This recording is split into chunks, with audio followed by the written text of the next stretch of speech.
करायचंच नाही अद्याप नाही. कोणी भेटो, जे जे भेटे ते ते मानिजे भगवान. कारण आपल्याकडे राम राम नमस्कार करण्याची पद्धत आहे. हे शरीराला नमस्कार नाही, हे तर मरक आहे. याच्यातला आत्मा गेल्यावर हे सडून जातंय, कुजून जातंय. याला नमस्कार नाही, मधल्या रामाला नमस्कार आहे. मी राम तू राम हृदयस्थो रामाय जते यत्तांता स्थित करणे भययाम रामं स्तते वचा नैवं गिरगावकर लिखितम. माझ्यातला आत्मा राम आहे, तुझ्यातला आत्मा राम आहे आणि याला नमस्कार आहे. हे मरत नाहीत ना. नैनन चिद्दंती शस्त्रानी नैनन दहती पावका. हे मोबाईल जाळीत, कार्ड कोण जाळीत? कोणाची मायवेली कार्ड जाळायला ते सापडतच नाही ना. कार्ड निघून गेलं डॉक्टर म्हणते डेड बॉडी. ह्याच्यातलं कार्ड काढ ना मग डेड बॉडी. आणि ह्या तुमच्याही मोबाईल मधलं कार्ड उपशिल्या हे पोरायला खेळायच्या तर कामी नाही. कार्डावर सगळं चलत ना. म्हण हे अमर आहे कार्ड, याला नमस्कार करायचा. आणि का इथं सर्व भूतासवे सांगितले. आता गिरगावकर पुढच्या जन्माला माणूस होईल हे कशाहून खरं? बर ठीक आहे, माझ्यावर घेतल्यावर तुमची खसखस पिकली, तुम्हाला तरी माहिती आहे का तुम्ही माणसं होता म्हणून? हे तुमचं तुम्हाला तरी भान आहे का? नाही. मग आपण आता पाप पुण्य समान पावी जे कर्मभूमी. पाप जर जास्त झालं तर नरकाला, पुण्य जास्त झालं तर स्वर्गाला, आणि समसमान जर पारडा असलं तर मानवाचा जन्म. आता खालीवरी वगळल्याच्या नंतर उद्या जर गिरगावकर सर्पाच्या योनीत गेला तर ऊस तोडणाऱ्याला भेडवायला आहे, गरीबायलाच भेडवायला आहे ना. सरप बंगल्यातल्या थोडाच भेडीत असतो आपण, आहे की नाही? ते बारीक गरीब लोकायलाच काम करणाऱ्यालाच भेडीतून. मग काय हा आत्मा कोणात जाईल याचा विषय नाही. म्हणून सर्व भूता असावे, वैर नकोय, वैर नकोय. साधन बरवे हेची एक निर्वैरतेच इतकं मोठं साधन आहे, तरीच अंगीकार करील नारायण. तर देव स्वीकार करतो. अंतःकरणात वैर नसावा. याच्या पुढचा गोड विलासा सांगितला. सोयरी पिशून समानची घडे. सोयरीत ज्ञात आहेत, जिथं तुमच्या पोरी दिल्यात, ज्यांच्या तुमच्या पोरायला केल्यात, हे सोयरे. पण पिशून अर्थार्थी काही संबंध नसणारा वर्ग, अशा लोकांना सुद्धा हे सारखे वाटले पाहिजे. सारखे. शांतीब्रह्म एकनाथ महाराजांकडं नाल्या साफ करणाऱ्यांना सुद्धा पितृ स्वयंपाक जेव घातला. त्यांनी त्यांच्यात पितर जाणले, समान वाटलं, समान समान. सोयरे पिशून समान चिकडे चित्त परवडे परोपकारी. त्याचं चित्त, त्याचं अंतःकरण उपकार करण्याविषयी असावा, तरीच अंगीकार करील नारायण. अन्यथा बडबडे तो शीन येणे वेन. शेवटचा टप्पा सांगितला. तुका म्हणे चित्त झाली या निर्मळ, तरीच सकळ केले होय. चित्त निर्मळ असलं पाहिजे. ज्याचं चित्त निर्मळ आहे त्यानं केलेलं परमार्थ हा केला असा होतोय. चित्त निर्मळ असा. चित्तानं सुद्धा पाप होते. तुम्हाला एक माहीत असावा, पुराणातला द्वापार युगातला प्रसंग आहे. द्रौपदीनं कर्णाला पाठीमागून बघितलं होतं. पाहतसे पृष्ठभागा. द्रौपदीनं पाहिलं पाठीमागून, सुटसुटीत कर्णाचा बांधा. आणि कर्ण हा पांडवांसारखाच दिसायचा, कारण तो तिचाच पुत्र होता. कर्ण तो पांडवरे पहिला. आणि सहज बघत असताना सांगणारे लोक जरा वेगळं सांगतात. म्हणे द्रौपदी म्हणली, बाई 5च्या नंतर ह्यो बी असतात किडे पडतील सुमळ्यात या तोत्रात. हरामखोरा. द्रौपदीविषयी असं वाक्य. जगाचा बाप तिला बहीण मानित होता हो. तिच्याविषयी असं वाक्य. फक्त द्रौपदीनं कर्णाची पाठ पाहिल्याच्या नंतर आप्पा विचार केला, माझे एक मालक इकडं कोणीकडे आहेत. तर तितक्यामध्ये पातिव्रत्याचा अंक तिळा इतका ढळला होता. चित्तानं केलेलं पाप इतकं सुद्धा ढळायचं नाही. काय ताकद आहे. तुमचा ऊस कमी व्हावा असं मला वाटतंय, पण होतो का मायाच्यानं? मग काऊन येणार द्याला बाळ्या तू? उग फुकट कळण शेंडी वळवळे ना, काय गरज आहे का त्याच्याहून? हा, मला वाटतंय तुमचं पोरग नोकरीला लागू नये. आता ते शिकलन बाळ्या, तू या पोरानं तर खिडकीतून मास्तरला दगड आणले, ते कसं नोकरीला लागन? तुमचं वाईट व्हा मला वाटतंय, पण होतंय का माझ्याच्यानं? नाही. पण वाटलं तरी पाप आहे. मन संकल्पाची हो तीर्थ 360 सांगितले. नद्या त्याच्यापैकी 350 येतात. एकाही तीर्थाच्या बापाची ताकद नाही हे मन संकल्पाचे पाप आहे ते धुवायची. इतकी नालायक पाप असतात. म्हणून तुका म्हणे चित्त झाली या निर्मळ. निर्मळ चित्तानं केलेला परमार्थ अत्यंत टोकाचा असतो. तरीच सकळ केले होय तरीच अंगीकार करील नारायण. बडबडे तो शीन येणे वेन. साधा सोपा सरळ अभंगाचा अर्थ झालं कीर्तन विठाला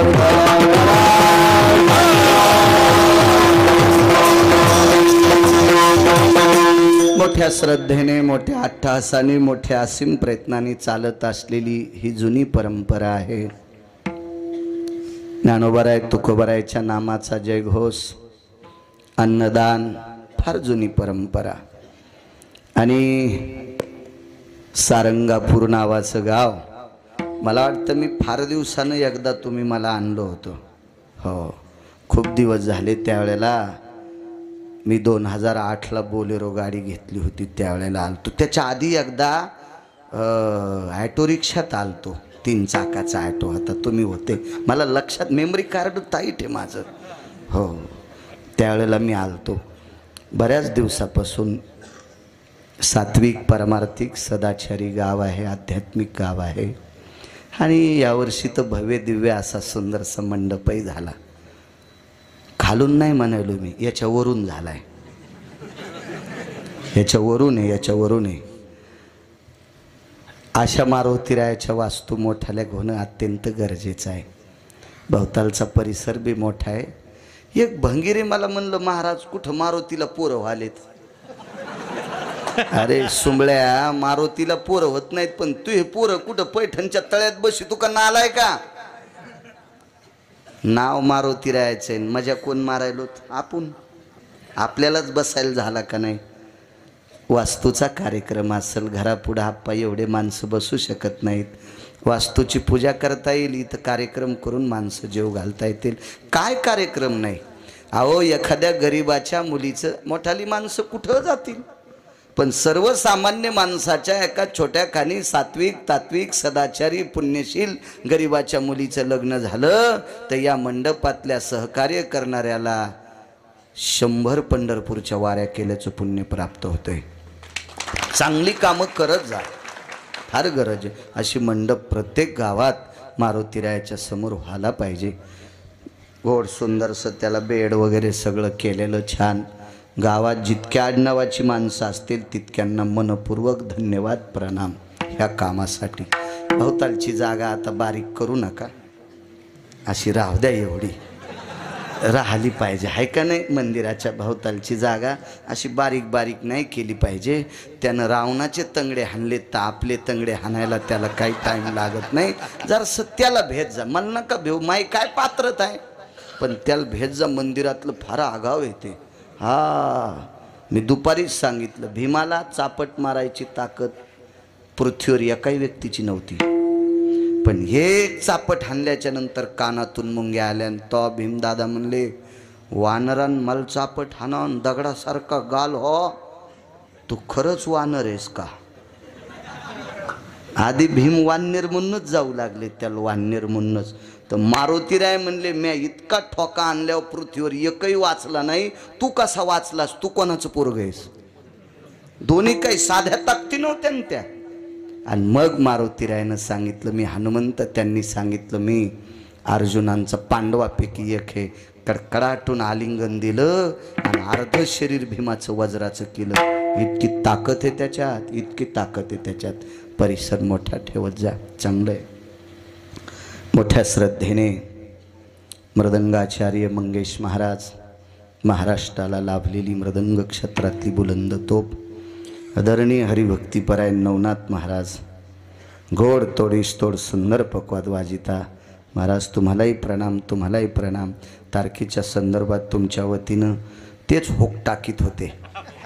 हो, बापूंना फोन केला उत्तरेश्वर बापूंना, आमचं हे डबकं बंद असते, म्हणजे मीच करीत असतो. 1-2 तास उघडायची आपली पात्रता आहे. महाराज तुम्हालाही प्रणाम. ज्या गावाला सद्गुरू नारायण बाबांचा आशीर्वाद आहे असे वांगीकर आदरणीय मच्छिंद्रनाथ आप्पा आहेत, फार पाठांतर. तसेच उत्तरेश्वर बापू वांगीकर, खूप पाठांतर. गायन क्षेत्रातली लाभलेली आपल्या मराठवाड्याला बुलंद तोप आदरणीय पंढरीनाथजी महाराज कदम, तोप होते आपल्या महाराष्ट्राला लाभलेली. याही बाजूचे इनेकरी बाबापासून इथपर्यंत, त्याही बाजूचे इनेकरी बाबापर्यंत मस्तक माझा पायावरी या वारकरी संतांच्या साऊंड सिस्टीमवाल्यांना सुद्धा धन्यवाद. आणि ज्यांच्या वतीने मला इथे येण्याचा योग आला, आत्माराम सहदेव चोखट, उत्तम सदाशिव चोखट, दत्ता आसरोबा चोखट, विष्णू आसरोबा कागदे, राजेभाऊ रामकिशन चोखट, रामप्रसाद पंढरीनाथ चोखट, विलास तुकाराम चोखट आणि संतोष गणेश चोखट, हे 8 यजमान आहेत. इतके काय करायचे इतकुशा गिरगावच्या बाळूला. विठाला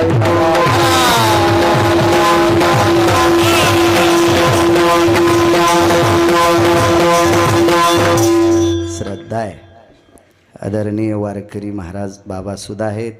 आदरणीय परम श्रद्धेय या ठिकाणी मला वाटते भागवत कथा आमच्या गुरूंची आहे, ज्यांच्या वाणीवर अत्यंत नाविन्यपूर्ण प्रभुत्व आहे. एक सात्विक सदाचारी पुण्यशील व्यक्ती. खरं तर मनाचा मोठेपणा, कथाकार लोक कीर्तनात बसत नसतात, नाहीत बसत.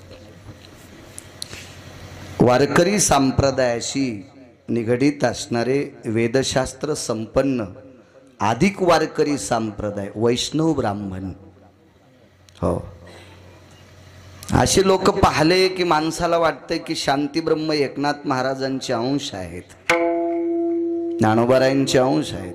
सात्विक तात्विक गुरुजींना प्रणाम करतो. उपस्थित आपला अमूल्य वेळ खर्च करून आलेली श्रोते जनार्दन तुमच्याही चरणी नाक घासून प्रणाम करतो. प्रभू तुम्ही महेशाची मूर्ती, प्रणाम करतो. अभंगावर येतो, निर्वैर भावे सर्वभूतासवे. देहूतले मालक सांगतात वैर करूच नका, करू नका वैर. 2-4 मुद्दे बारीक बारीक वैरानं काय होतंय आणि वैर नाही केल्यावर काय होतो याचा पुरावा देऊन आपण पूर्णविराम वेळेत करू. ट्रॅक्टर किती महागाईचं घ्यावा, पण आपला बांध आला की वळीलं पाहिजे, दुसऱ्याच्या रानात नाही घालायचं. वैर वैर. पुराणामध्ये सुदर्शन नावाचा एक सुंदर व्यक्ती होऊन गेला, अति सुंदर. मामा त्याचं नाव होतं सुदर्शन, पण तो एका देवतेपैकी होता दादा, विद्याधर नावाची देवता. इतका सुंदर, इतका सुंदर, इतका सुंदर, मदन त्याच्या पुढे चिल्लर होता. राजस कुमार मदनाचा पुतळा. चिल्लर आहे, चिल्लर आहे मदन, चिल्लर. मदन कोणे माहितीये? रतीचा पती मदन. सुदर्शनाच्या पुढे मदन हा चिल्लर व्यक्ती होता. इतका सुंदर सुदर्शन, पण एका महाराजाशी वैर केलं. रस्त्याने चालता चालता कमरेत मानेत वाकलेले महाराज आणि मित्राला म्हणला, देखो बला कैसे तेडे महाराज चल रे. आपल्याला एखाद्या साधूला मानायचं नसेल तर मानू नका. साधू हा रंगारूपानं ओळखीताच येत नसतो, त्याला लायकी लागत असती. आणि बऱ्यापैकी अधिकारी लोक महत्व हरवी, चातुर्य लपवी, पिशेपण मिरवी, आवडवली. मोठ्या लोकांचं लक्षण असतं, ते साध्या परिस्थितीत राहत असतात. अधिकारी लोकांना स्तुती आवडत नाही, निंदा स्तुती नावडे, पाहता परब्रह्म आवडे. संत शिरोमणी निळोबाराय सांगतात की हे तसे साधू मला आवडतात. निंदा स्तुती नावडे, पाहता परब्रह्म आवडे. हो काय, मग अशा महिमेतल्या साधूला आपण जर गबाळ्या म्हणलं, साधा म्हणलं तर आपली पात्रता आहे का? नाही. साधू म्हणून उपहासिते, म्हणून उपहासिते,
महाराज पैठणचे मालक नमूद करतात की संत म्हणून उपहासिती, त्याचे पूर्वज नरका जाते. संताची शोभावी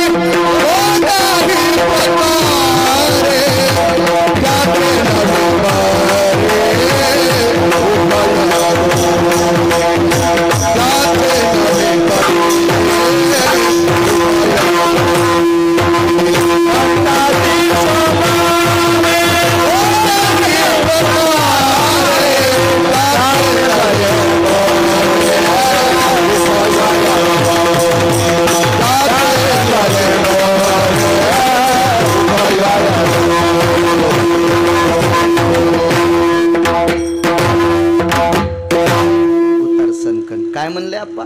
संताची क्षोभवी कोण्याही प्रकारे त्याचे नोहे बरे उभय लोक. अरे अरे, तुम्ही कुठल्याही भावानं जर साधूवर शोभ आणला तर त्याचं कधीच भलं नाही, कधीच भलं नाही, कधीच भलं नाही. आवडत नाही दुरून जावा. एक जुनी म्हण होती, ज्या गावाला जायचं नाही त्या गावाचं नाव कशाला विचारायचं. काही गरज नाही ना, गरज नव्हती.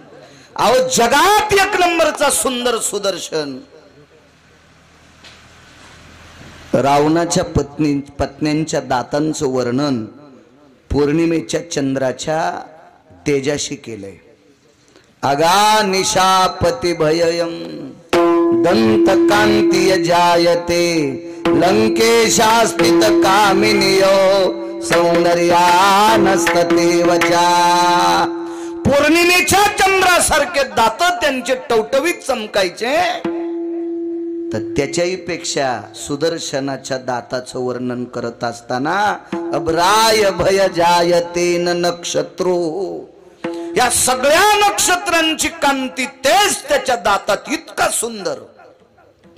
काय गरज होती महाराजाची चेष्टा करायची? मला वाटतंय वळईनं नीट बसावानं, लय वळ्या इस्त्याच्या लग्नाला जात्यात. येते का वापस? वळईस त्याच्या लग्नाला गेल्या वापस येते का? हाय का नाही आगावपणा? मग जगात सुंदर आहे, काही गरज होती का? त्या साधूची चेष्टा केली. वैर सांगतोय, वैर. चेष्टा केल्यावर साधू काही म्हणत नव्हता देवा, कारण मोठी माणसं हत्तीच्या अंतःकरणाची असतात. हत्तीला बघा किती कुत्रे भुकते, ते त्याच्या मस्तीतच चलत आहे. त्याला माहिती आहे ना हे डसलं की बोचर होतंय. भुंकोनिया श्वान लागे हत्ती पाठी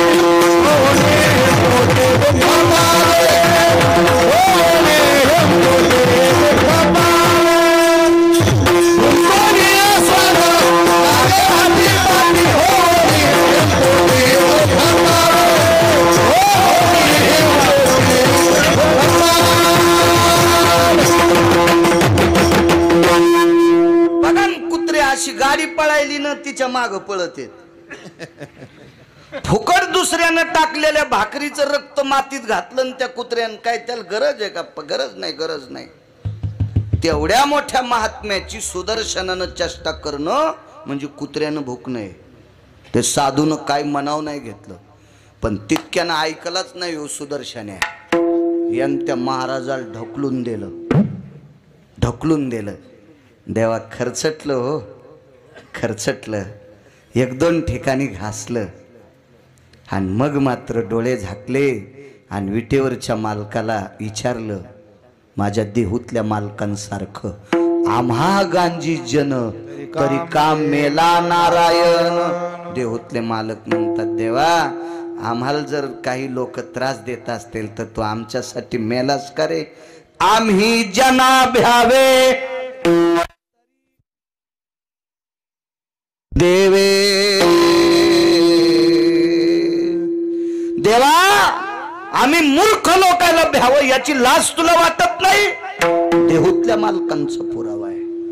तसा या साधून त्या काळात मालकाला प्रश्न केला, देवा काय माझा काही संबंध आहे का रे? मी तुझं भजन करतोय. अरे मी उन्हानं चलत असताना मला घाम येऊ नये, मला ऊन लागू नये याच्याकरता माझ्या डोक्यावर ढगानं छत्र धरले रे. ही तुझी कृपा आहे. सूर्यानं छत्र धरलंय. साधूला ऊन लागत नव्हतं, त्या साधूच्या बरोबर ढग चलत होता. किती अधिकारी साधू असेल आणि त्या साधूला ढकलून दिलं. वैराचा परिणाम सांगतो, सुदर्शन्या सरप झाला, सरप झाला. हो निया व्याळ पडला से धरणीसी फुतकारी वितरासी दृष्ट जैसा. व्याळ म्हणजे सर्प झाला, सर्प झाला, सर्प सर्प. दृष्टांत संपला. जगात एक नंबरचा सुंदर दिसणारा व्यक्ती एका साधूशी उग इनाकारण वैर घेतलं तर सर्पात योनीत गेला. म्हणून मालक म्हणतात वैर करू नका.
काय गरज होती का आगावपणा करण्याची? गेलं बोंबलत सर्पाच्या योनीला. उद्धार झाला द्वापार युगात. ते भाग सोडून द्या, पण नव्हतं येत ग तोड अंगावे. फुकट घेतलं, फुकट. हे वैर वैर. 7व्या अवतारात दोन भावायचं भांडण.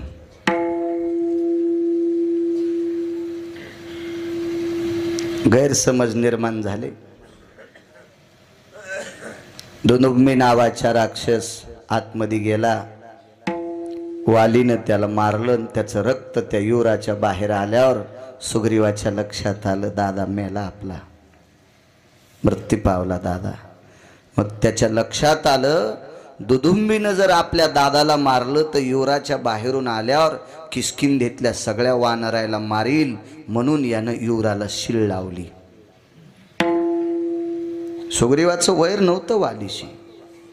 त्याला काय माहित आहे? त्याला लक्षात आलं की आपले दादाच मेलाय, पण ते रक्त दुदुंबीचं होतं.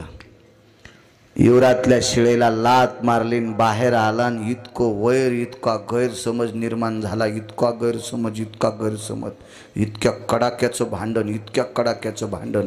भावाला काढून दिलं आणि त्याची बायको घरी ठेवून घेतली. हे जाऊ देत नाही म्हणला तुला, थांब इथं, ठेवून घेतली. तितक्यानं काही शांत नाही हो, फुकट वैर घेतेत माणसं. दुदुंबी मारला, बरेच पोट्टे सरप मारल्यावर रोडवर आडवा टाकी. आता मारल्याला कशाला टाकायला सुमळ्या, मोटरसायकलवाला गपकन दचकत पडकन थोतरावते. हे आगाव कुरापती करायला नाही पाहिजे. पाहता का नाही तुम्हाला मेलेल सर्प दिसते, मुद्दा मासे टाकते. हो, खडगुळनं काय कायचे लेकरत लय चित्र. हो, मी एका घरी गेलो तर ते 2 नातू होते, एक पोरीचं होतं आणि एक पोराचं होतं. दिवाळीला आलते, दिवाळीतला कार्यक्रम आणि बाळाचं कीर्तन त्या गावात. ते यजमानाच्या घरी बसल्या, महाराज हे मुलीचा मुलगा आहे आणि हे मुलाचा मुलगा आहे, एकच मुलगी आणि एकच मुलगा, काय लेकर आहेत महाराज, सोन्यासारखे गोड. म्हणलं हो ना, देवाची कृपा आहे तुमच्यावर, चांगले आहेत.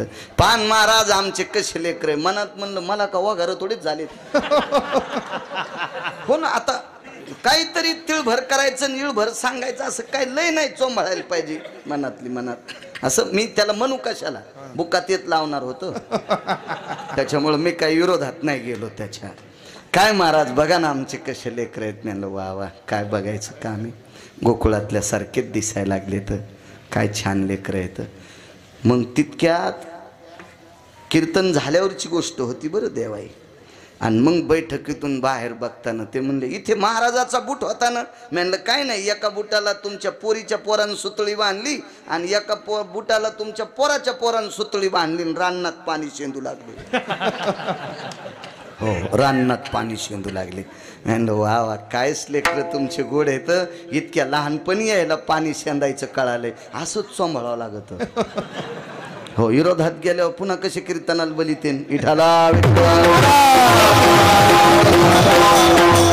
तुम्ही 8 जणांना अंगावर घेऊ नका या.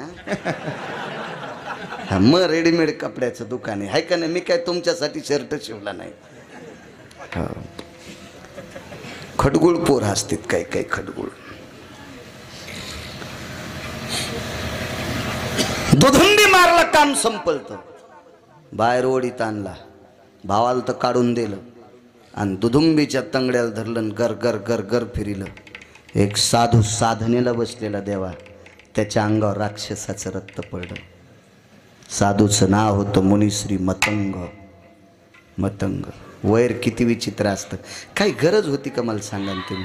आपण जर डव्हाच्या जवळून चाललो, आपल्याला कळालं याच्यात गाळ आहे, घाण पाणी, मुकाट्या बसावनं, तर त्याच्या पलीकून माणसं चालल्यावर त्याच्यात दगड टाकी तू, आणि त्या दगडान उडालेलं पाणी त्याचे कपडे भरत येत. आगावपणा छेन तो, मूर्खपणा आहे, किती नालायकपणा आहे. काही गरज होती का. मेलतन ते राक्षस संपलत, सडून जाईन, कुजून जाईन, किडे खातील, मुंग्या खातील, कोले कुत्रे खातील, काही गरजच नव्हती. गर गर गर गर फिरिलं आणि रक्त साधूच्या अंगावर पडलं.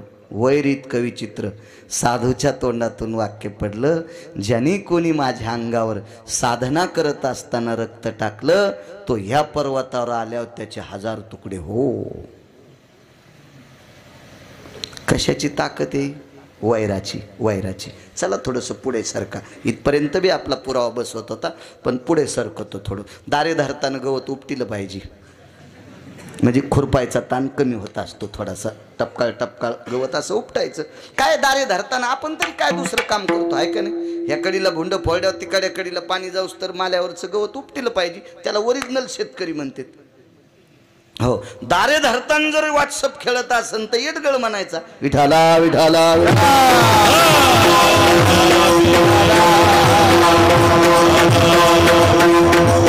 आणि तितक्या येडपाटाला पपेची मायचं गीता येते होय. ते तर पाईपलाईनचं ढेलं काढते नालायक. विठाला विठाला.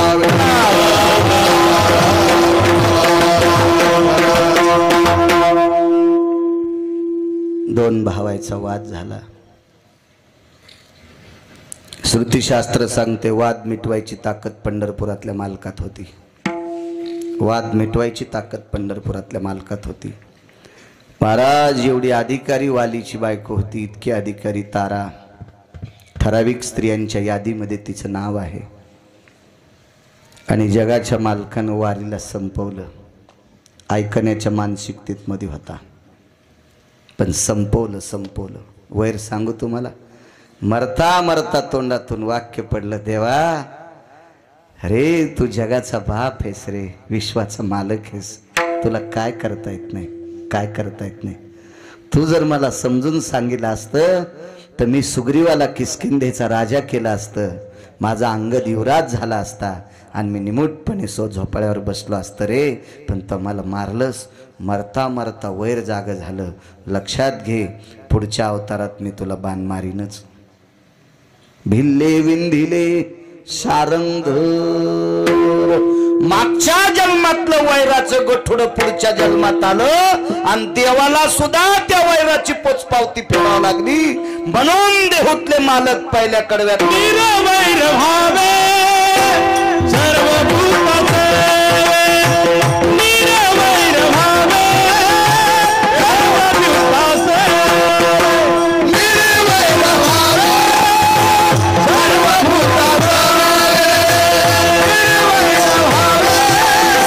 सर्वभूताचे.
नाही चुकलं. आस्ती आणि प्राप्ती नावाच्या दोन मुली आपा ह्या कंसाच्या पत्न्या होत्या. आस्ती आणि प्राप्ती. वैर बघा, वैर ह्या मला वाटतं जरासंधाच्या मुली होत्या. जरासंध, जरा नावाच्या राक्षसनीनं ज्याचा सांधा जोडा त्याचं नाव जरासंध. बऱ्यापैकी होतं, ते श्रीमंत होतं, तो एका प्रांताचा राजा होता दादा. जरासंध फार मोठा, पण नास्तिक होता, धर्मद्वेषी होता. परमार्थावर आतुट त्याची जलोशी होती आणि पंढरपुरातल्या मालकाला असे संपवावं लागते. यदा यदा हि धर्मस्य ग्लानिर्भवति अभ्युत्थानं धर्मस्य तदात्मानं परित्राणाय साधूनां विनाशाय च दुष्कृतां धर्म संस्थापनार्थाय संभवामि युगे युगे.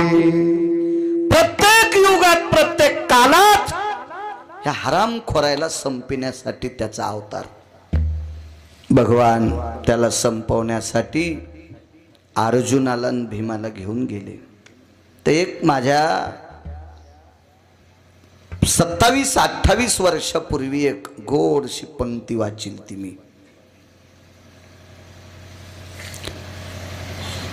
पार्थ ते पृथकीचे बाळ शास्त्र अभ्यासी घातला काळ मजशी दिसे आळूमाळ खादाड निद्रा हरनिसी. तो जरासंध म्हणत होता, हे अर्जुन आणला का मला मारायला?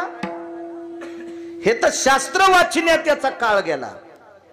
मला भीम दिसायला जरा आळूमाळू पण बेट खाचलंय ना दे इतक्या नाही म्हणलं ते. बळेची सर्पाची या सदना मंडूक वस्ती पावला. पहा किती पागल जरासंध आहे. त्याचा पाहुणा तुमच्या गावात नाही ना, म्हणजे असं भेव वाटायला बोलायचा ना. हो ना, त्याचा पाहुणा असला तर आपली गाडी फोडायचा. पण मला वाटतं जरासंध्याचा तुमच्या परिसरात पाहुणा नसेल दादा. हे जरासंध्या म्हणला भगवान कृष्ण परमात्मा, अर्जुन आणि भीम हे बेंडूक आप्पा आणि ह्यो जरासंध्या सर्प. बळेची सर्पाची आ सदना आणि बेंडूक पाहुणा आला म्हणले आम्हाला तर स्वयंपाक करायचं कामच नाही, खातो म्हणे तुम्हाला. तर पंढरपुरातला मालक भेतूय, सर्प की तू सर्प की मी गरुड जाना. बेट्या तू सर्प आहेस का मी गरुड आहे हे तुला आता कळन ना, कळन तुला, कळन कळन. आणि मग अर्जुनानं सांगितलं देवा आपल्या डोक्याच्या पलीकडचं हे नकोय नकोय नकोय नकोय नकोय. आणि मग भीम दादा त्याला झोंबले. सर्वांना ज्ञात भागे. भीमाने जरासंधाला असं टर टर टर टर टर टर टर टर टर टर दोन तुकडेच केले, ऊसाच्या खपल्या केल्यासारखं. बऱ्यापैकी ज्ञात आहे. मग विरुद्ध दिशेला फेकलं, हे इकडे फेकलं, ते मेलं.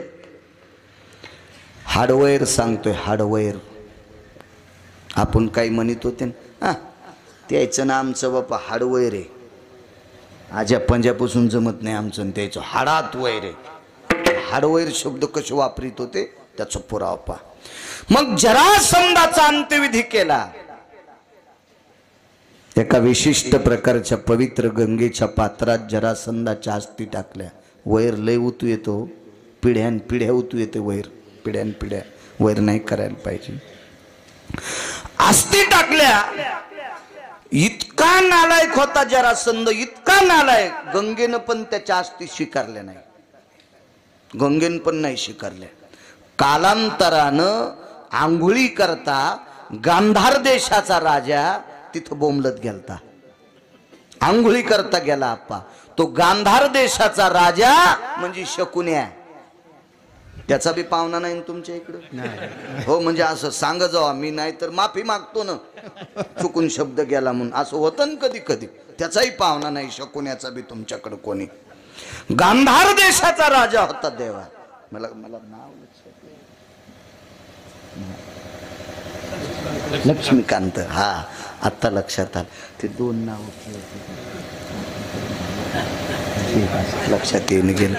चेहरे सारखे होते. होतं कधी मोबाईलवर बी तुमच्या लोड येतून कधी कधी हँग होतेत ना मोबाईल. मग आता बाळ्याचाही कधी कधी हँग होता असेल ना. बरं विठाला विठाला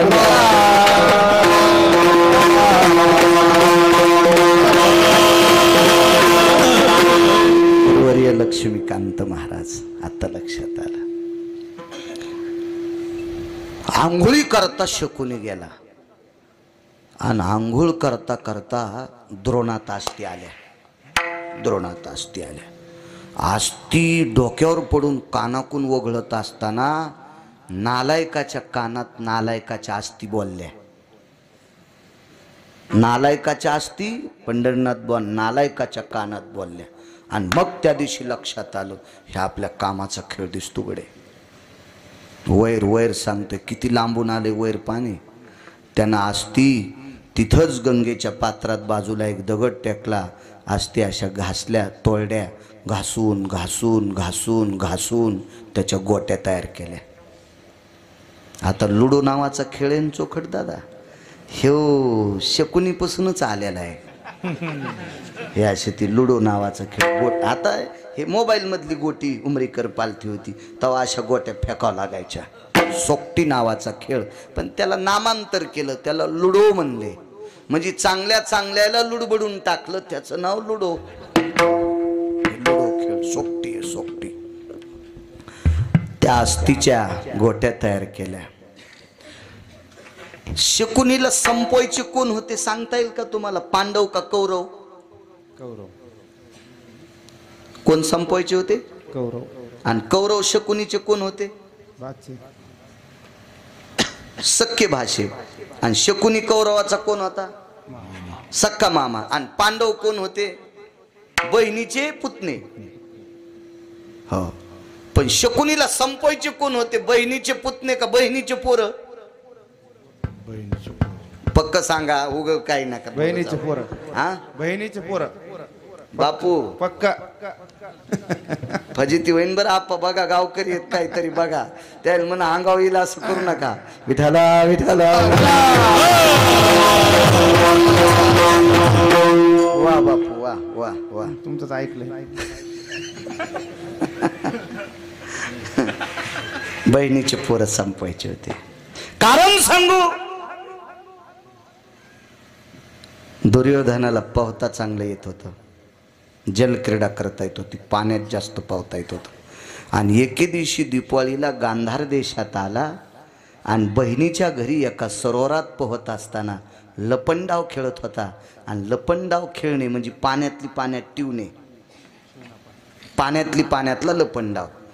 तुम्हाला वडाच्या झाडावरचा एक लपंडाव माहीत असेल ना? ज्यांच्या पॅन्टीवाल्याला काय माहीत नाही, हे फक्त जुन्या लोकांना माहिती. तुम्ही आपलं हो म्हणी जा. बैर दोनदा हसत, एकदा पुढचं हसल्यावर एकदा, आणि ते काऊन हसलं कळाल्यावर दोनदा.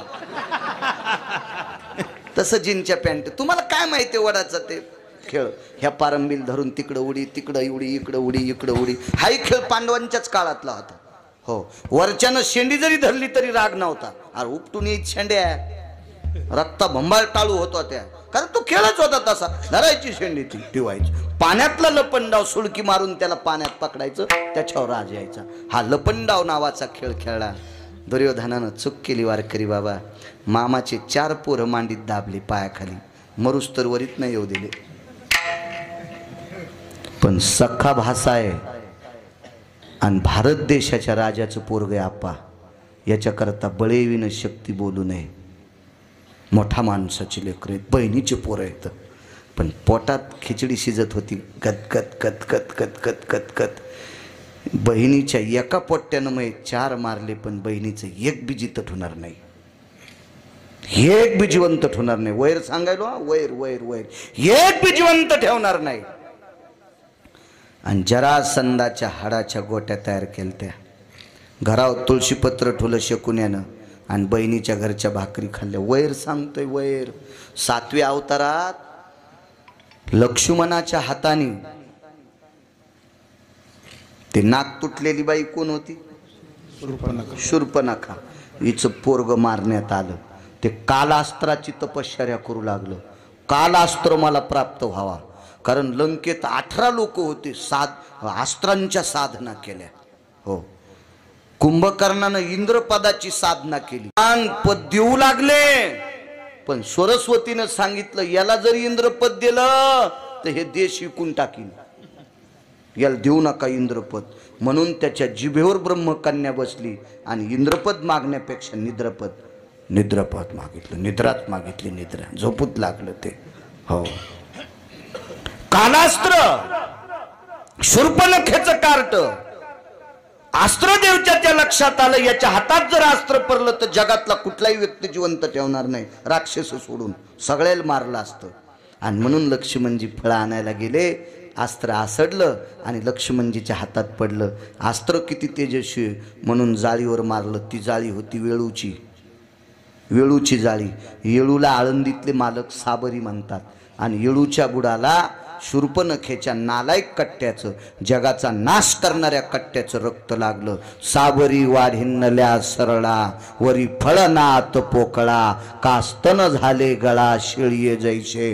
म्हणून येळूचे नळे करीत असते पेरायला, नळे करतेत, पण पहिली मूठ धान्याची पेरावं लागती शुद्धात. येळूची जर आंधळी काठी मथाऱ्याच्या हातात दिली तर मथारं 4-2 वर्षानं लवकर मरत आहे.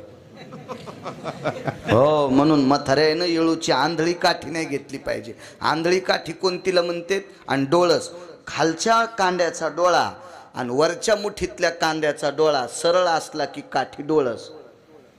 आणि खालच्या कांड्याचा आणि वरच्या कांड्याचा डोळा नाही जुटला की समजायचं आंधळी. टपकलत म्हातारं काय दिवसाला. हो, आंधळी काठी अशी घेत नसते. त्याच्या पाठीमागं वेगळे शास्त्र येतं. पण थोडंसं आता बैल 2 आणि जमीन 300 एकर, मला तरी कशी पाळी घालता येईल इतकी. मला सांगायचं 1-1.5 तासात सगळं समजून घ्या. वेळूच्या बाबतीत असं फार काही वेगवेगळे तत्व आहेत वेळूच्या बाबतीत. पुन्हा असो, यालाही मारलं. तो अस्त्र साधनेची तपश्चर्या करत होता. चला इकडे या. आणि मग त्या गोट्या केल्या. हा, त्याची माय याला मारल्याच्या नंतर सीतेला जर खरं आणायला कोणी लावला असेल ना रावणाला, तर त्याच्या बहिणीनंच, गुरुजी बहिणीनंच आणायला लावलं. कारण हिला माहीत होतं माझ्यासारख्या मायावी राक्षसनीचं नाक कापतोय, अस्त्र देवतेची साधना करणारं पोट्ट याच्या भावाला मारता येते, त्या अर्थी याचा भाऊ किती अधिकारी असेल. आणि माझ्या भावाला साधा भाषा सांभाळता येत नाही, काय करायचं माझा सार्वभौम भाऊ फुकायचा का. म्हणून 80,000 भावजाया असताना ही आणायला लावली. तेव्हापासून नर्सरीतल्या पोरायला गाणं आहे, दादा मला एक वहिनी आण. हे शाळेत शिकल्या जाते. गोरी गोरी पान फुलासारखी छान, दादा मला एक वहिनी आण. हाणायलाच पाहिजे असं गाणं शिकणाऱ्याला. हो, ते आणायला लावली. आणि कशा करता माहितीये का, रावण बहिणीनं संपीला. रावणाला नाही मारलं प्रभू रामचंद्रानं, आळ घेऊ नका देवावर. नाही वानरांनी मारला रावण, त्याच्या सख्या बहिणीने मारला, सख्या बहिणीने.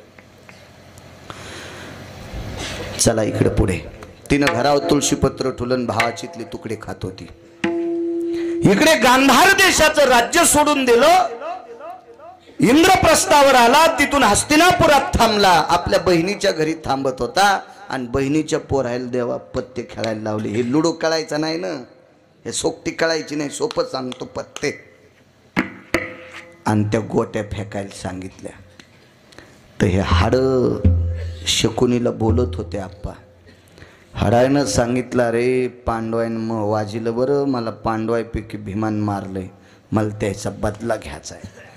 तर शकुनी इतका धूर्त होता, इतका धूर्त होता. त्याला माहित होतं पांडव संपत नाहीत, कारण ते भजन करणारे होते ना. पाहती पांडव अखंड वनवासी, परित्या देवाशी आठविती किंवा आळविती. रात्रंदिवस भजन करणारे. अर्जुन झोपी गेल्यावर कृष्ण कृष्ण म्हणत होता. कायान वर्धंती नामने कृष्णद्वय पायना स्थितेषु. काया म्हणजे शरीर, याच्यावरचे रोम सुद्धा कृष्ण कृष्ण म्हणत होते. इतका भक्तीनं असा गदगदित झालेला. गोविंदाचे ध्यान निचलिया जाग्या आणि तवाऊ बोलती न बोलती आणि तवाऊ न बोलती. गोविंदाचे ध्यान गोविंदाचे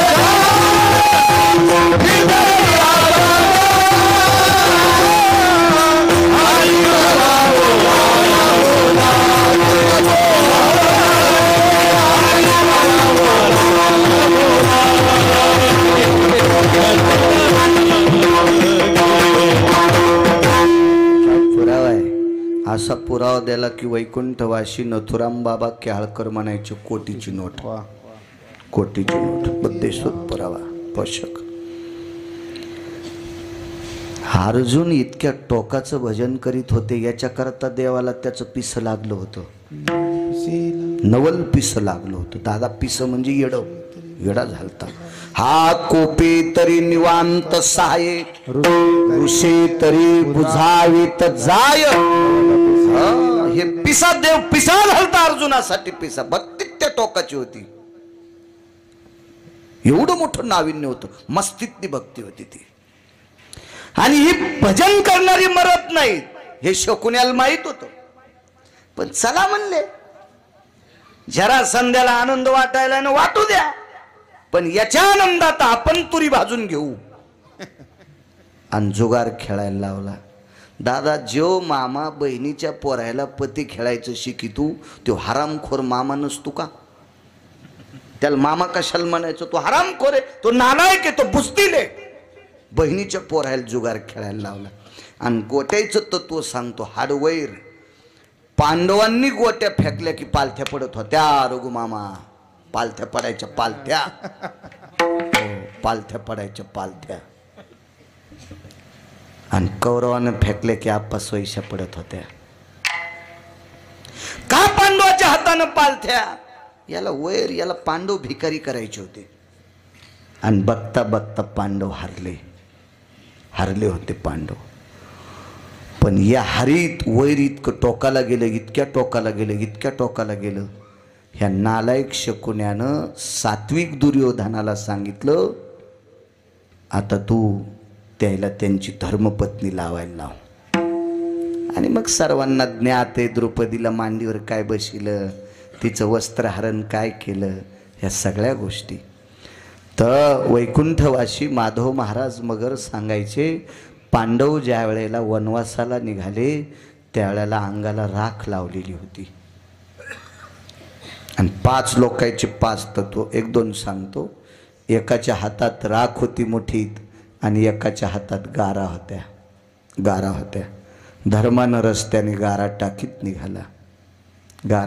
निघाला. आणि पाठीमागं अर्जुनाच्या हातातली राख पडत होती. राख. गारा या शब्दाचा अर्थ हिरे आणि राख या शब्दाचा अर्थ संपणार. कारण नीतिसंपन्न माणसाला ज्या वेळेला त्रास होत असतो का, त्यावेळेला त्या प्रांतातल्या सगळ्या हिऱ्याची राखुंडी होत असती. हे त्याचं प्रतीक होतं. आणि तिघाईकडं काय काय होतं हातात हे राहू द्या, कारण सगळ्या गोळ्या एकखट्या घेतल्यावर रिॲक्शन येत असते. ह्या पुन्हा कधी सांगू एखाद्या कीर्तनात, विठाला विठाला.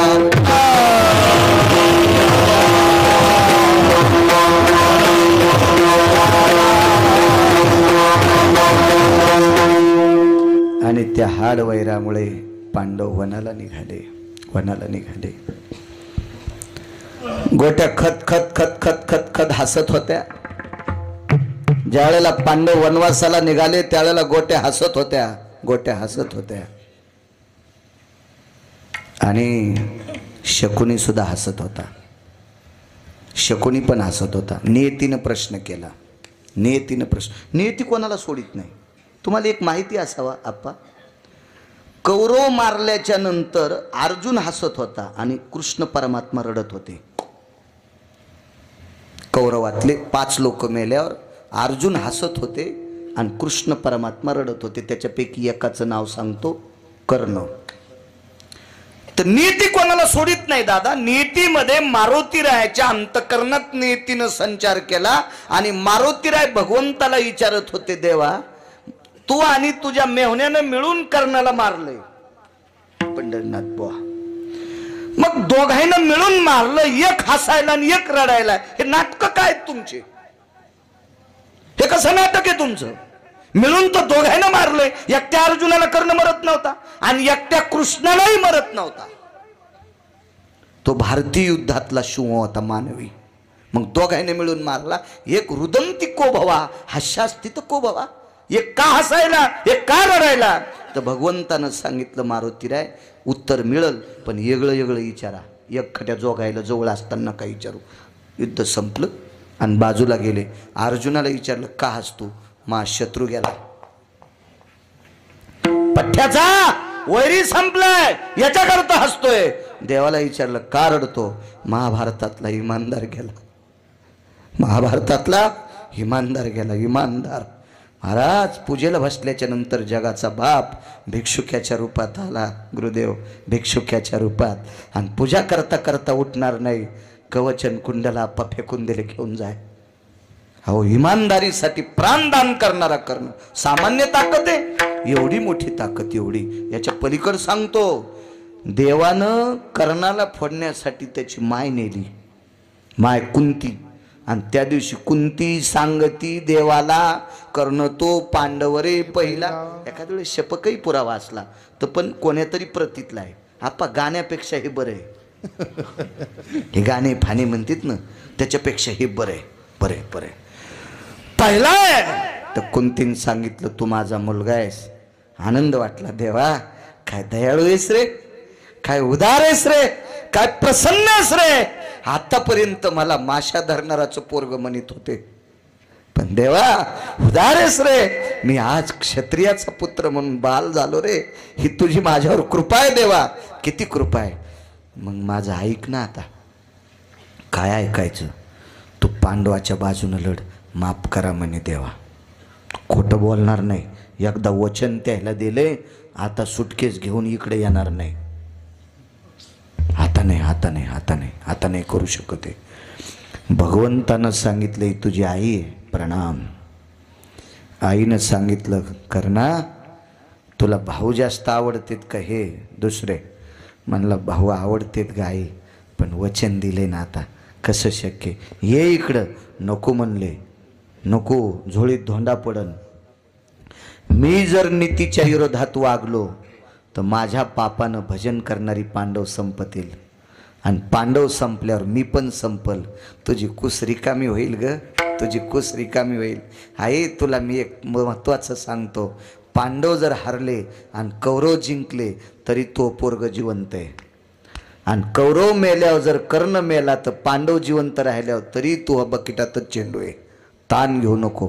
आईला शेवटच्या टप्प्यात उपदेश करणारा पण आपली बाजू न सोडणारा, महाभारतातला धर्मापेक्षा सत्यवादी. धर्म खोटे बोलले. वदविले मुखे नारायणे धर्मा, अंगुष्ठाच्या कर्मासाठी गेला,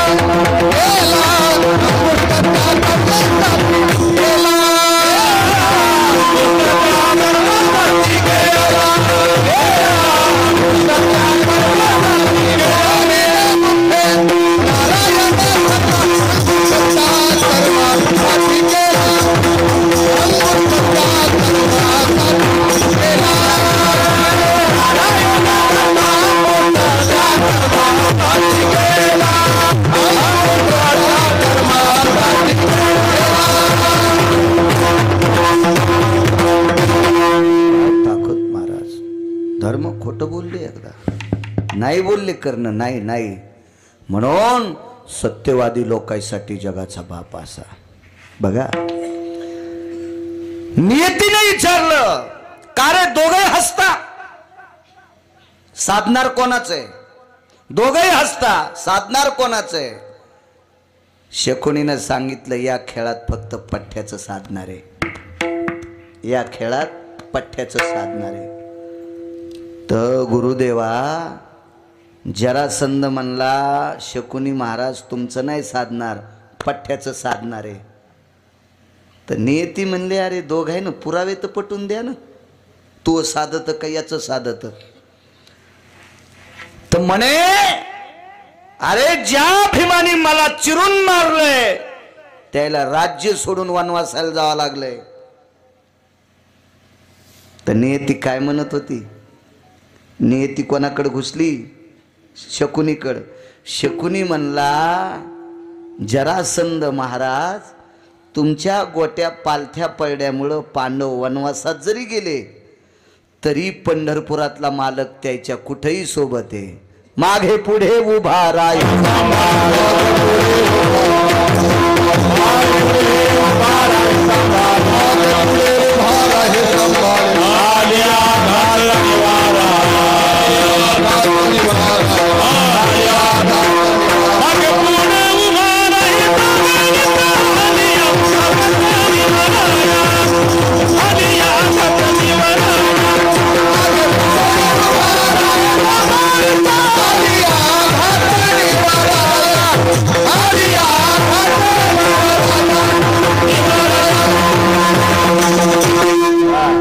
वनवासात जरी असेल तरी माग पुढे देव उभा मागे पुढे पुढे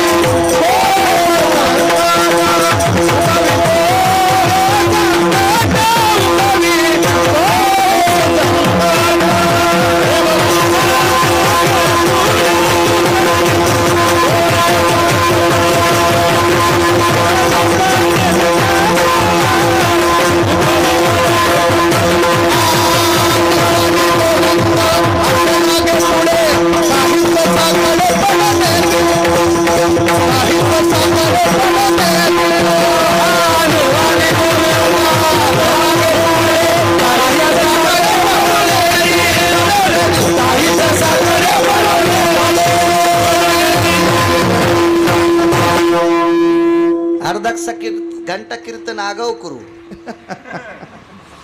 रोज गावरान तूप नसते भेटत हो. आम्हाला बी इतकं नशीब आमचं कुठं गोड आहे. कधी कधी असंच भेटतं, गोड ऐकायला भेटावं. एकदा काल्याच्या कीर्तनात भगवान गोपीकडे गेले आणि लगेच वापस आले. तर यशोदेने विचारलं, कृष्णा कस काय वापस आला रे? ते म्हणलं गोपी घरीच नव्हती. तर लगेच एक जण प्रमाण म्हणलं, गवळणीच्या घरी गेलो, गवळण नव्हती घरी.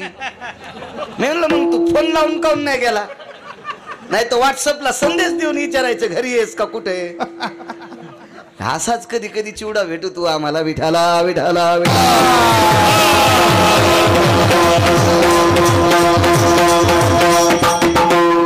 विरोधात जाता येत नसतं ना, यजमानानं बनलेलं असतं ना. आपण त्याला म्हणावं ते म्हणून तू बोल ना. ऐक नाही पण तू बोल. तू आमचं काऊन दळायला? तुला कसं बारीक दळायचं का ठोकर दळायचं तू दळ. तुला आमच्यावर काय करायचं? फुकट कळंच्या निवळवळ असं होतं ना कधी कधी. विलाज नसतो. तुम्हाला एक सांगू का, आनंद प्रवासात सगळी लोक चांगले असले तरच भेटत असतो आपण. एअर कंडिशनर गाडी आहे 1 कोटीची. 1 कोटीची एक गाडी आहे. 1 कोटी. आपल्याला काय पैसे चाललेत का? वचनम किमतरीत राहता. 1 कोटीची गाडी आहे. आणि चोखट दादा त्याच्यातली सगळी माणसं दिवस माळवल्यावर लघुशंकेला काका उतरले आणि पुन्हा गाडीत बसले. पण एक जणाचा पाय भरला. वास किती जणाला सांगा बरं? सगळ्या लोकायला. एकानं चूक केली तरी सगळं. मग संप्रदायात सुद्धा बट्ट्याबोळ करणारा एक जरी कीर्तनात आला तर अख्ख्या कीर्तनाची काशी करतो ते. अख्ख्या कीर्तनाची विठाला विठाला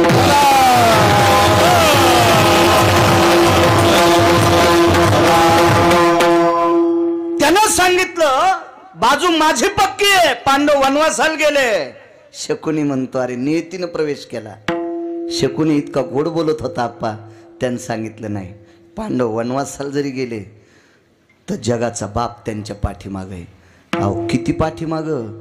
4 दिवसात द्रौपदी नदीला हात लाईत नव्हती. पवित्र गंगा प्रवासात असताना पवित्र गंगा असल तर रजस्वाला असताना 4 दिवसात नदीला हात लाईत नव्हती. हे रातच्या 2 वाजता तिच्या उशाला पाण्याचा माठ भरून ठेवत होतं आणि तिथं आंघोळ करीत होती. त्याला मारायला काय या जरासंधाची मायवेली काय हिम्मत आहे का त्याला? राहिला आता श्रोतीचा दुसरा न्याय आहे का? तर शकुनी म्हणला काम आपलं साधलंय म्हणला. या तुझ्या हाडवैरामुळं पांडव हारले, गोट्या पालथ्या पडल्या आणि जिंकले कौरव. पण जिंकल्याच्या नंतर कौरवानं नियतीचे घोडे दामटून दिले आणि अनितीच्या घोड्यावर कौरव बसले. एका पवित्र स्त्रीचं वस्त्र हरण केलं. फार मोठं पाप आहे, फार मोठं पाप आहे, फार मोठं पाप आहे. तुम्हाला एक सांगू का, नियतीच्या सूत्रात पेरणी येत असते. अपरन्न परान्न भयन व्याप्ती निषदो काला ती जायते कृषी कर्मांस्ततेवच नैवम गांजा कसम लिखितम. हो, स्त्रीचं वस्त्र किती पवित्र आहे. हो, आणि त्याला अशुद्ध स्थितीत वापरल्यावर किती अपवित्र आहे. हे शास्त्र फार मोठं टोकाचं आहे. म्हणून पेरणारा माणूस सुतार दादाच्या नेहावून ती फण उचलली की मारुतीला येडा घालीत होते. आणि जवळ रान असेल तर ती फण रानात नेऊन टेकीत होते. आणि लांब रान असेल तर बैलगाडीनं ती फण तिथं न्यायची. आणि पेरणाऱ्यानं बायकोचं तोंड पेरणी होस तर पाहायचं नाही. हो, जेवऱ्या बुडक्या होत नव्हत्या.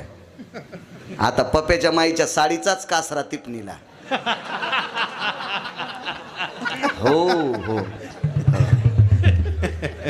किती काळवी चित्र पाहन तुम्ही. वस्त्रात लय मोठी ताकद असते. तुम्हाला एक सांगू, वस्त्र स्त्रीचं सामान्य. अहो या वस्त्राची पवित्रता पाहिली तर पदर माथ्याचा, बाळ नंदाचा, एका पदरात ताकद.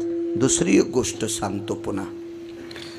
दिवाळीच्या धनत्रयोदशीच्या दिवशी पंढरपुरातल्या मालकाचा चेहरा आणि काशीतल्या मालकाचा चेहरा संत शिरोमणी नामदेवरायाच्या आईनं गोनाबाईनं डोक्यावरच्या पदरानं पुसला. आप्पा काय पदरात ताकद, किती पदरातली क्षमता. पांचाळ नरेशाच्या मुलीनं सुप्रभा नावाच्या प्रधानाच्या पोरीनं द्रौपदीच्या अंगावरचं 9 वार लुगडं फाडलं. त्याच्यातलं 4.5 वार लुगडं एका साधूला फेकलं.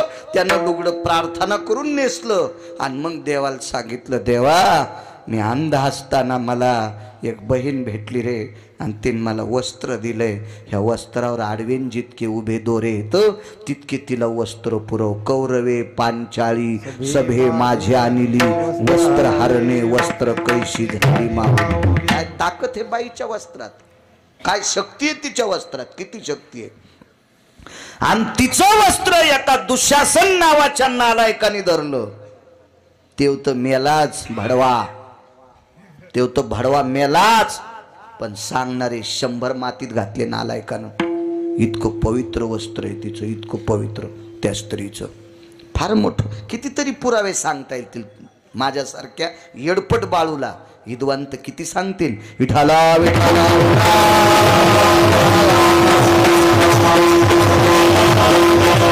नियतीनं संचार केला आणि शकुनी सांगतोय जय आपला आहे, आपला जय. दशात जरासंधाने विचारलं कस काय. वचनगाठ बांधली. म्हणला बेट्या मग भाषे मरायचे राहिलेत, तू जर का कोणाच्या कानात सांगितलं तर खेळ बदलू शकतोय, बदलू शकतोय. मग वचनगाठ. ते म्हणला मी गुप्त ठेवल्यानं काय होईल. शकुनीकडे 2 पुण्य होते, फक्त 2. आज नाही सांगत. आप्पा त्या 2 पुण्याचा संकल्प सोडा पंढरीनाथ बुवा. आणि जरासंधाला सांगितलं बेट्या मग काम होण्यासाठी वाचव, तू हे सांगू नकोस कोणाला की शकुनी भाच्याच्या विरोधात आहे, काम माझं साधतंय. तू या हाडवैरान फक्त वनवासाला गेले, राजे पुन्हा तेच होणार आहेत. पण तुला सांगतो तुझ्या कुठल्याच गंगेतल्या आस्ती हाडं स्वीकारित नाहीत. हे जर तू खुनगाठ गपचिक ठेवली तर माझं 2 पुण्य देऊन टाकतो आणि त्या पुण्याईनं तुझ्या आस्ती गंगेत विरत्यात. हो, चांगल्या पुण्याचा आशीर्वाद द्याला किती जात असतं. मला वाटतं आदरणीय वारकरी संप्रदायातलं फार मोठं आधार्य रत्न सद्गुरू भानुदास महाराज एकदा वारीला चालले आप्पा. आणि वारीला जाता जाता दरवर्षी एका माणसाची तर मुक्काम व्हायचा. आणि मुक्काम होता असताना मग त्या घरातली लोक थोडीशी असे वाट लावताना डोळे भरून यायचे गुरुदेवा. आणि मग एके दिवशी भानुदास महाराज म्हणले अरे 4-2 वर्षापासून येतो पण तुम्ही असे प्रसन्नपणानं वाट लावी जा ना मला, तुम्ही रडता काय. त्या घरातली वारकरी बाबा एक बाई म्हणली महाराज आमच्या घरात 10-15 वर्ष झालं पाळणाच हालत नाही, पाळणा हालत नाही. तर महाराज म्हणले हालन ना, काय ना बोले. तर पंढरपुराचं दर्शनाला गेल्यावर पंढरपुरातल्या मालकानं पाहिलं. म्हणले देवा काय मिळे काय नाही. म्हणले द्यालाच नाही आशीर्वाद तुम्ही त्याला, ह्या पिढीत त्याला काही होणार नव्हतं. दिली चाली वाचा शय मागिल्या तपाचा. मग साधून आशीर्वाद दिल्यावर पुण्य संपत आहे. तर शकुन्याला धड होता का. याच्याकडे 2च गोष्टीचं पुण्य होतं. हे पुण्य जरासंधाला देऊन टाकलं आणि मग हाडं विरले. आता हे गरज नव्हती बरं पुढं सांगायची, पण नादास्तून वटवट करायचा, त्याच्यामुळं पुढचं सांगितलं. आणि मग हे सगळ्याला सगळे भाषे संपले. एका संक्रांतीच्या दिवशी गांधारीनं वारकरी बाबा 100 सोना ढवळ्या साडीत पाहिल्या. हो ढवळ्या साडीत आपा. संक्रांतीच्या दिवशी 100 सोना विधवा. सासूला काय वांद्या वाटेल हो, काय वांद्या वाटेल, काय वांद्या वाटेल, काय वांद्या वाटेल. त्यावेळेला गांधारीला कांतीप्रिया नावाच्या दासीनं सांगितलं माय रडू नकोस, पांडवाला दोष देऊ नकोस बाई, द्वारकेतल्या मालकाला कृष्ण परमात्म्याला दोष देऊ नकोस. तुझे 100 पोर मारले ते तुझ्या सख्या भावानं. गांधारीनं अशी मूठ दाबली, कर कर कर कर कर कर कर कर कर कर मूठ दाबली. कांतीप्रियेनं मूठ उखलली. माय उलटा शाप देऊ नकोस, आता ते 100ला 100 मेलेत. तो पंढरपुरातल्या मालकाला शाप द्याला. प्रभास क्षत्राव त्याचे वज्र जर सोडून द्याला, वज्राला एका भजण्याचा प्रसाद भेटला होता. गुणीजनाचा नाही बरं, भजण्याचा, वारकऱ्याचा प्रसाद. तो वारकरी सुदामदेव. त्या पोह्याच्या प्रसादाने 1 पोट्ट वाचलं चोखट दादा, बाकी सगळे मेले. तुझ्या शापानं कांतीप्रिया नावाची दासी सांगते. आणि बाई, शकुनीनं जरी पाप केला असेल तर त्याच्या कुळातले लोक वाईट नाहीत ग. तू गव्हासोबत किडायला दळू नकोस. आणि शापावर मुठ उकलली कांतीप्रिया. ब्रह्मज्ञानानं परिपूर्ण अशी दासी होती. मग तिनं सांगितलं, का ग माझा सख्खा भाऊ सख्या बहिणीचे पोरं का मारील? वैर सांगितलं, बाई तुझ्या दुर्योधन नावाच्या पोरानं पाण्यातले पण डाव खेळता खेळता पाण्यात दाबून भावाचे मामाचे 4 पोरं मारले. म्हणून त्यानं तुझ्याच घरच्या भाकरी खाऊन तुझ्या 100ला 100 मारले. हे हाडापासून चालत आलेलं वैर इतकं विचित्र असतंय. म्हणून मालक पहिल्या कडव्यात म्हणतात, निर्वैर भावे सर्व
वैरानं चांगल्या चांगल्या लोकांचा कचरा झाला. ऋण वैर हात्या हे तो न सुटे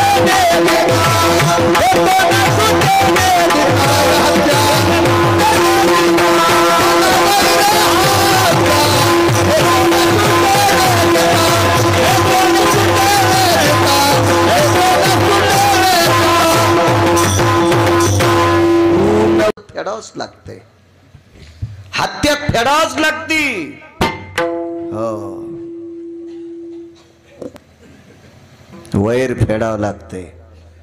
फार विचित्र काम आहे वैराच्या बाबतीत. बघा पुढे.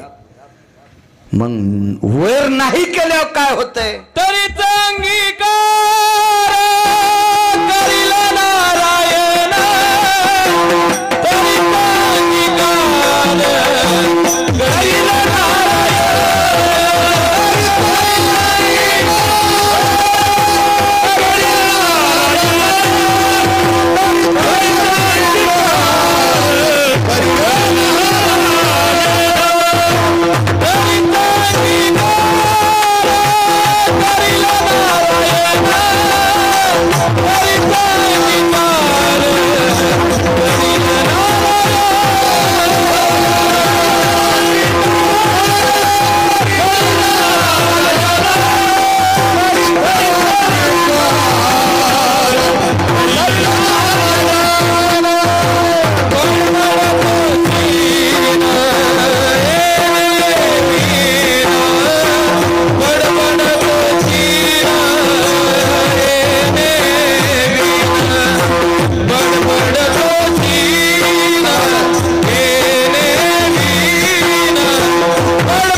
पण वैर जर नाही केलं तर जगाचा मालक स्वीकार करतो.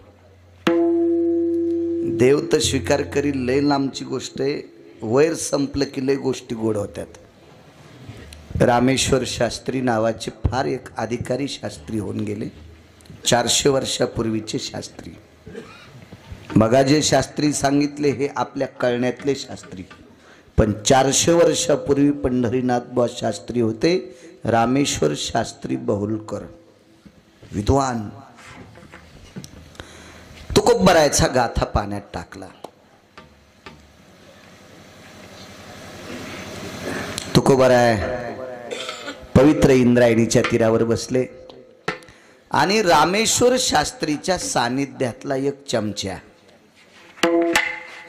तुमच्या क्षत्रात चमच्यापासून सावधान. हो, राजकीय क्षत्रात चमचे लय बेकार, लय बेकार. हो, तुम्हाला सांगू का, बा खिरीतला चमचा गुरुदेवा कढीत गेला तर धकतू, पण कढीतला चमचा जर खिरीत आला तर इचकत बरं, मात्र लय इचकत, लय इचकत. म्हणून शक्यतो कढीतल्या चमच्यापासून लांब राहायचा. खिरीचे चिटकू द्या ना, खीर जरी कढीत गेली तर कढी गोड लागल.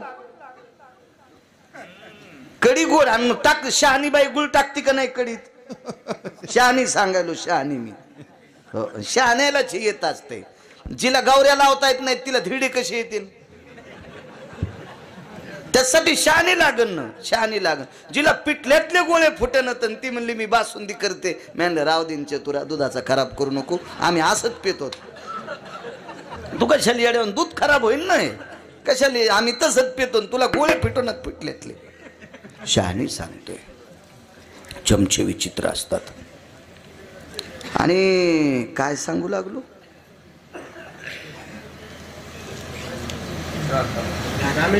रामेश्वर शास्त्री.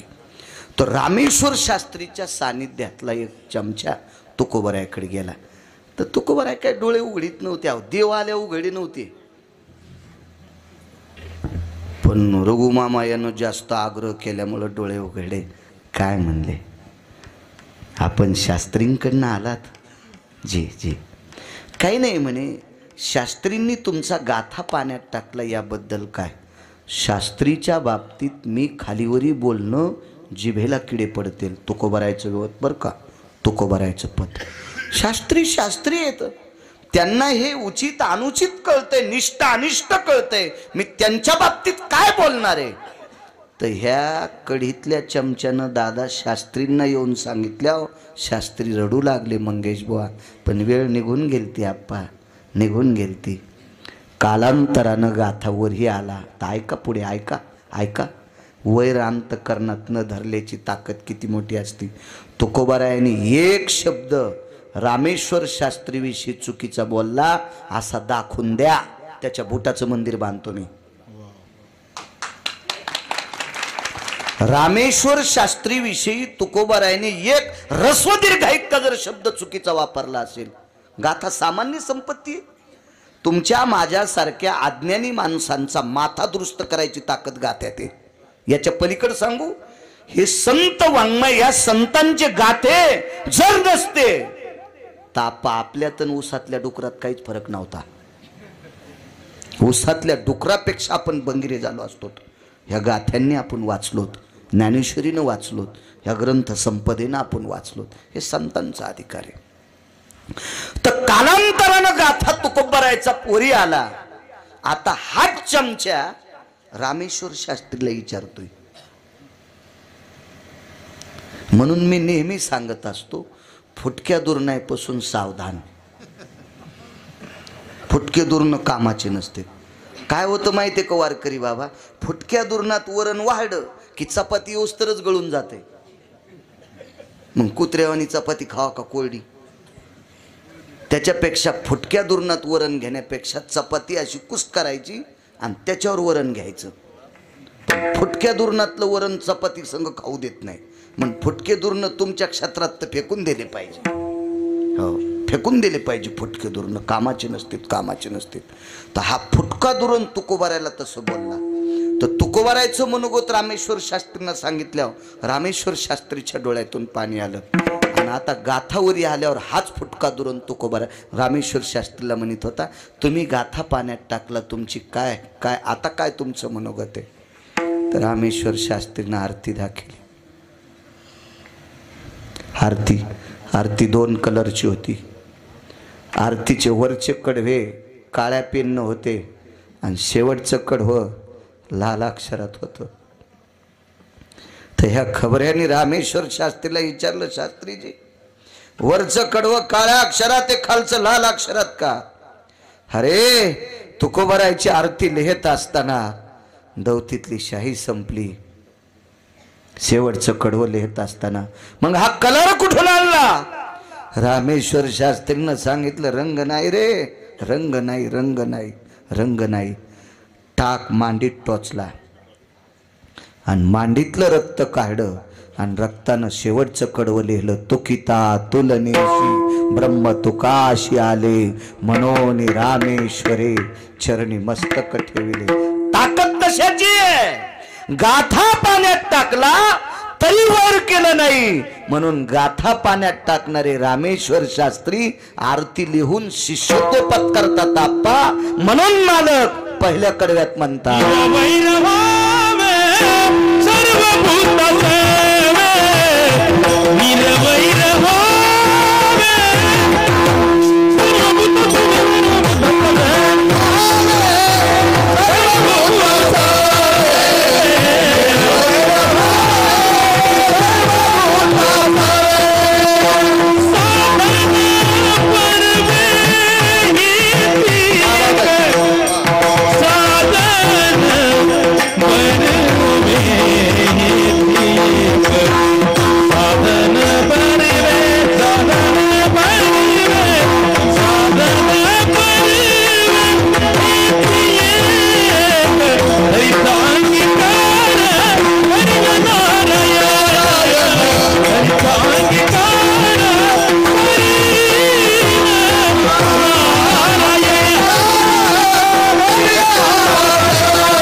ताकद आहे निर्वैराची.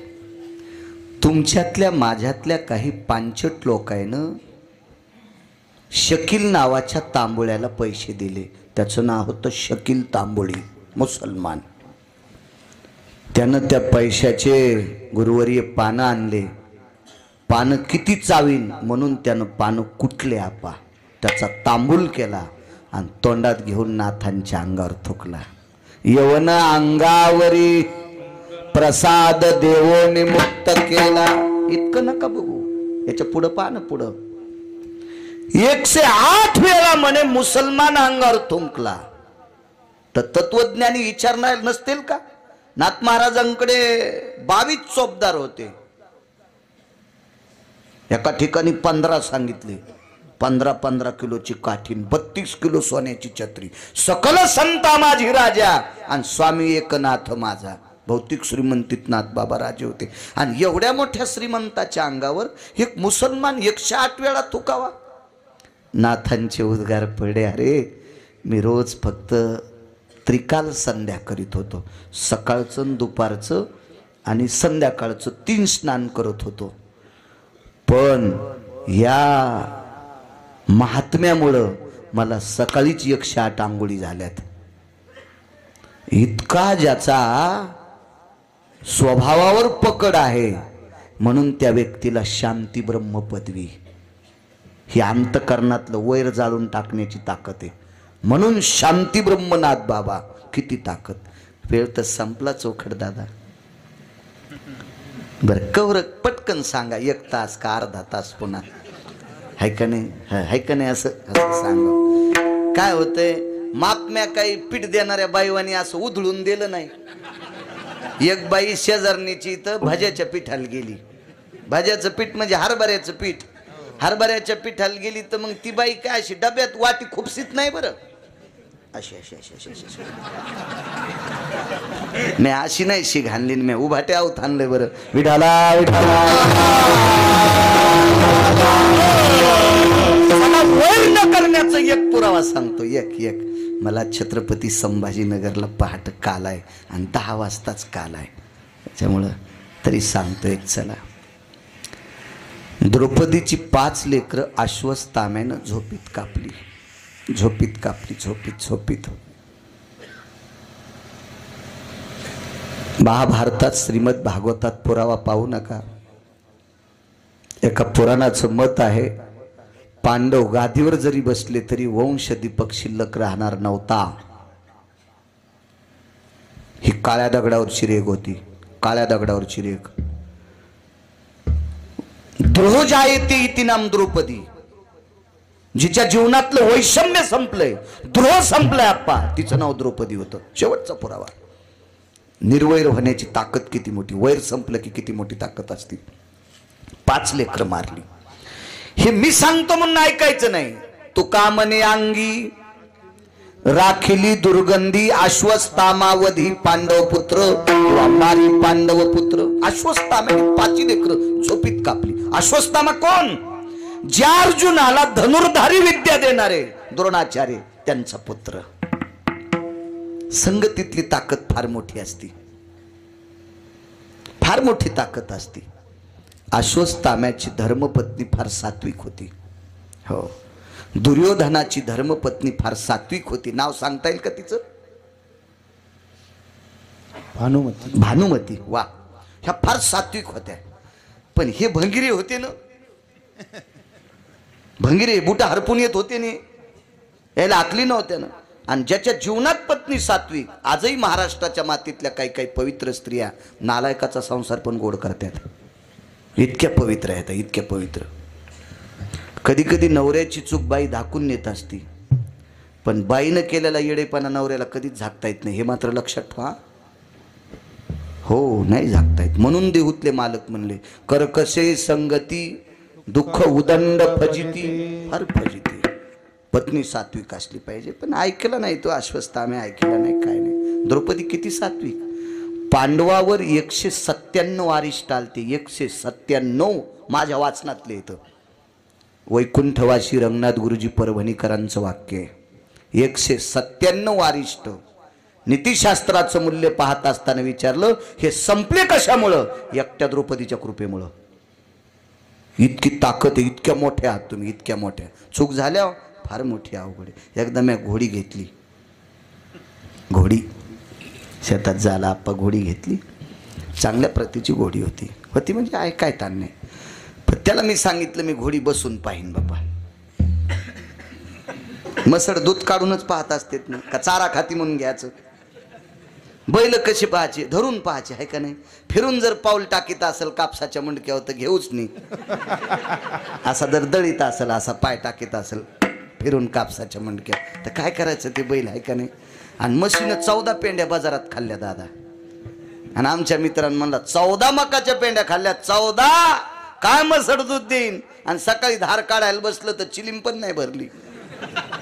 अरे म्हणलं ही कडब्याची काळे रे. ही कशाला आणलीस तो आई. हे खाल्लाकडे राणी काय लाईनी. ही काय कामाची अशी. हो असं बेकार असते. अशा मसडा कामाच्या नसतात. मसडा म्हणालो मी. तुम्ही काहून हसले का? म्हशीले पिळे घेत असतात. तुम्हाला अजून बी लक्षात घ्या. शेळी शेंडा खाती. शेळी शेंडा खाती. शेळी कधी बुडातलं खात नाही. मसड गाय मस्त अलगत खाती. गायीनं चरल्या 3ऱ्या दिवशी त्या जाग्यावर पुन्हा तुनीर येत असतात. पण शेपुडीचं थोत्तर लागलं की झाड जळत असतं. आणि मसडायचं सांगू का तुम्हाला. मसड पाणी प्यायला गेल्यावर पाणी पिती. शेणन ते मूत्र पुन्हा पाण्यात टाकी ती. मसडाला येरपट. आणि म्हशी जर बांधल्यानं तर अर्धा चारा खात्यानं अर्ध्याची मळण धरत्याल. लय म्हशी मळण धरणार बाप्पा. झाडाला पिळे घेणार चराटाला पिळे देणार. कोणाच्या जीवनात मसड येत जाऊ नये. सगळ्याच्या जीवनात गाई येत जावं. लय म्हशी चित्र. घोडी घेतली म्या. घोडीला 1ली 2री 3री 3ही चाल होत्या. अश्वत्थाम्याची पत्नी किती सात्विक. दुर्योधनाची पत्नी किती सात्विक. महाराज लायक संपन्न नवरा नसताना पुत्र प्राप्तीची साधना केली. एक साधू प्राप्त केला आणि त्या साधूकून तेलाचा द्रोण घेतला आणि मालकाच्या अंगाला मर्दन करायचं होतं, पण या नालायकानं करू दिलं नाही.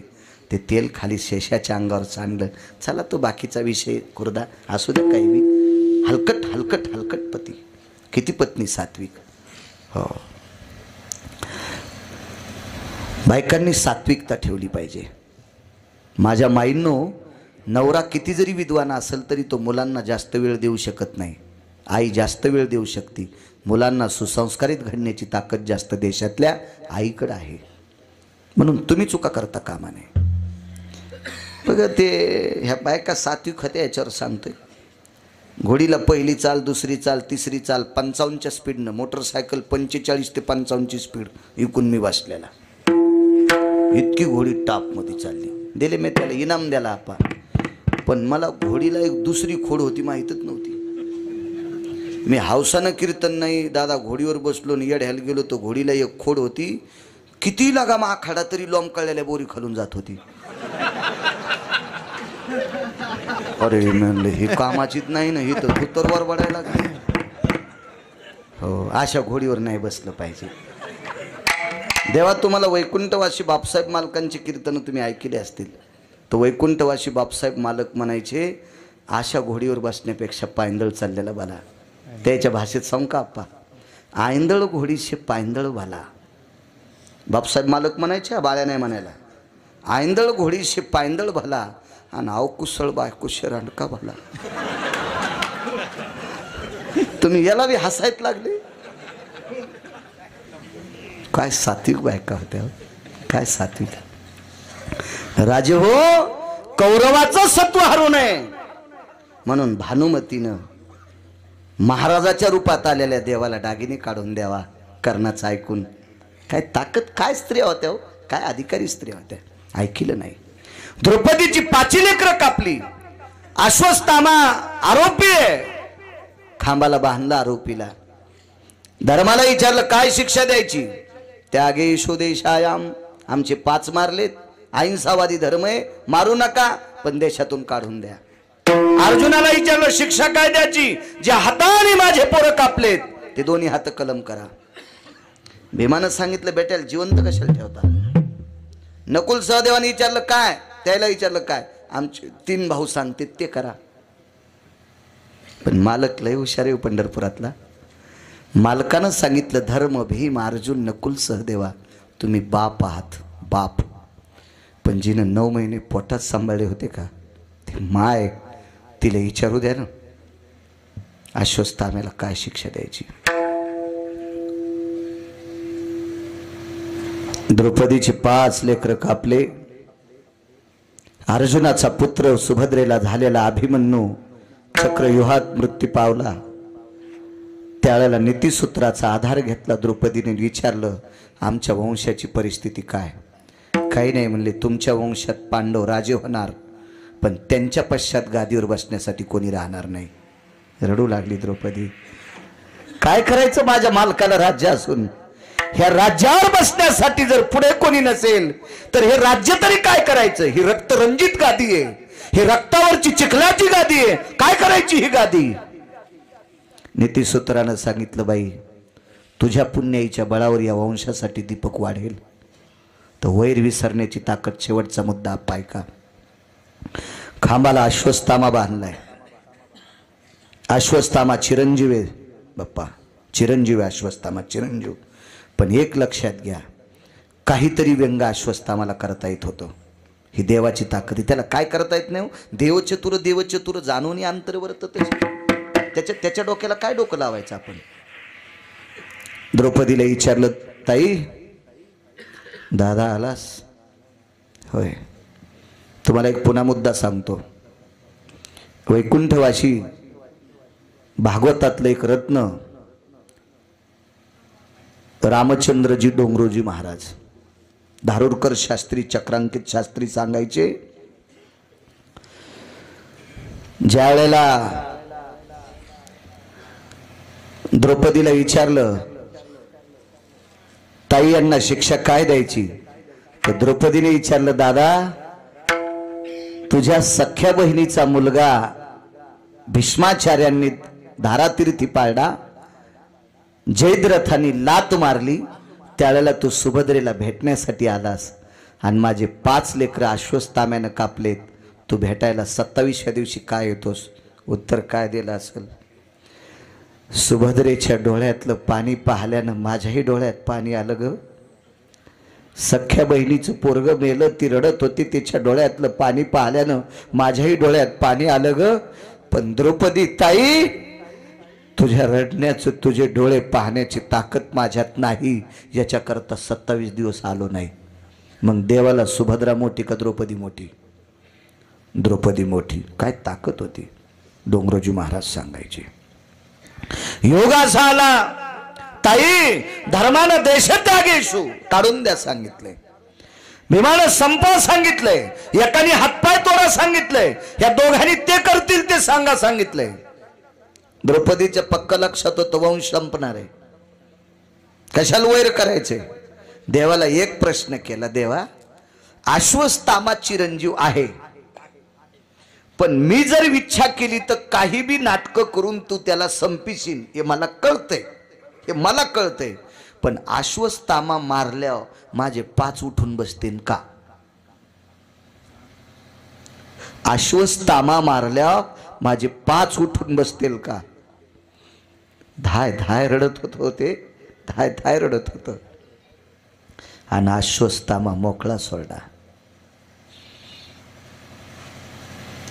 तर द्रौपदीचं वाक्य ऐकल्याच्या नंतर अश्वत्थाम्याच्या तोंडातून एक वाक्य पडतंय, यावतम कुलदीपकाति जायते तेजो यत्वंशानां द्वापारेच कृतंजनः. हा आशीर्वाद ब्रह्मदेवाला मोजता येत नव्हता. वंशात कुलदीपक वाढन. आणि हे नालायक दुर्योधनाच्या कानावर गेला, नालायक दुर्योधनाच्या कानावर. आणि मग दुर्योधनानं सांगितलं, बेटा मी तर संपणार आहे, पण यायच्या गादीवर शिल्लक न राहावा म्हणून अर्जुनाचा पुत्र अभिमन्यू मारला, झोपीत द्रौपदीचे 5 कापलेस, आणि आता उत्तरेच्या पोटामध्ये 4.5 महिन्याचं गर्भ आहे, तू ब्रह्मास्त्र टाकून जाळून टाक. ते म्हणला शक्य नाही रे, नाही जळत, ते जळत नाही. अरे विश्व जळण्याची ताकद आहे ब्रह्मास्त्रात, टाक. आणि टाकलं ब्रह्मास्त्र. तर उत्तरेच्या अंगावर पडल्यावर बाप्पा त्याचं पाणी झालं, पाणी. तर नीतिशास्त्रानं श्रुतीशास्त्रानं विचारित असताना कसं काय पाणी? अरे आशीर्वादच यानं द्यालता वंश वाढन. कशाचा आशीर्वाद आहे? तिच्या अंतःकरणात अश्वत्थाम्याविषयी कायमचं वर संपलतं, म्हणून वंश पुढे वाढला. म्हणून निरवैर व्हावे सर्व भूतासवे, साधन बरवे हेची एक विठोबार.